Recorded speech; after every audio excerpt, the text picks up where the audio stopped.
दरअसल विजयपुर में लगातार हो रही तेज बारिश के बीच स्वास्थ्य केंद्र के लेबर रूम की दीवार और लेंटर में अचानक दरार पड़ गई। हालात इतने गंभीर थे कि पूरी दीवार खिसकने लगी, लेकिन गनीमत रही कि उस वक्त कमरे में ना तो ग्रामीण प्रसूता थी और न ही स्टाफ मौजूद। घटना की जानकारी मिलते ही स्वास्थ्य विभाग के अधिकारी तुरंत मौके पर पहुंचे और हालात का जायजा लिया। एहतियात के तौर पर पूरे लेबर रूम को खाली करवा दिया गया और मरीजों को दूसरे सुरक्षित वार्डों में शिफ्ट किया गया। स्थानीय लोगों का कहना है कि स्वास्थ्य केंद्र का भवन काफी पुराना है और समय पर मरम्मत नहीं होने की वजह से ये स्थिति बनी। वहीं प्रशासन ने भावना की तकनीकी जांच कराने और तत्काल मरम्मत कार्य शुरू कराने के निर्देश दिए हैं। स्वास्थ्य केंद्र प्रभारी का कहना है कि मरीजों की सुरक्षा सर्वोच्च प्राथमिकता है और फिलहाल सभी मरीज सुरक्षित वार्डों में हैं।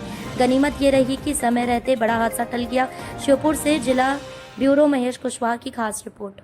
क्या समस्या हुई?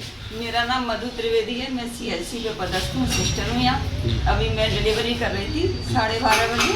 डिलीवरी करके बस बच्चा बेबी आउट हुआ है, प्लेसेंटा निकाला है। इतनी देर में एक बम जैसा धमाका हुआ था, तो हमने देखा एक काय का धमाका है, तो मालूम चला कि दीवार से टकी, तो पेशेंट को लेके बाहर आ गए। तो अभी आपकी ओर से क्या व्यवस्था की गई है? मतलब IPD में एडमिट करवा दिए, जच्चा सब IPD में, OT में हम डिलीवरी कर रहे हैं और कोई जनमन भी आनी नहीं है। ठीक है। तो मैं दरार आ गई है और एक लेंटर भी चटक गया है, क्या कहेंगे सॉरी?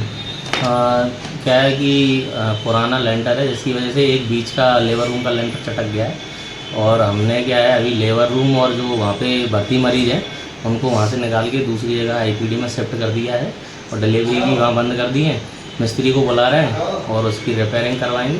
कोई भी मतलब अभी नुकसान नहीं हुआ है, सब सेफ है। जी, कोई जनमान हानि तो नहीं सर? नहीं, कोई ना जनमानस की हानि हुई है ना किसी सामान की हानि हुई है। अभी सब सेफ है, चटका है, अभी गिरा नहीं।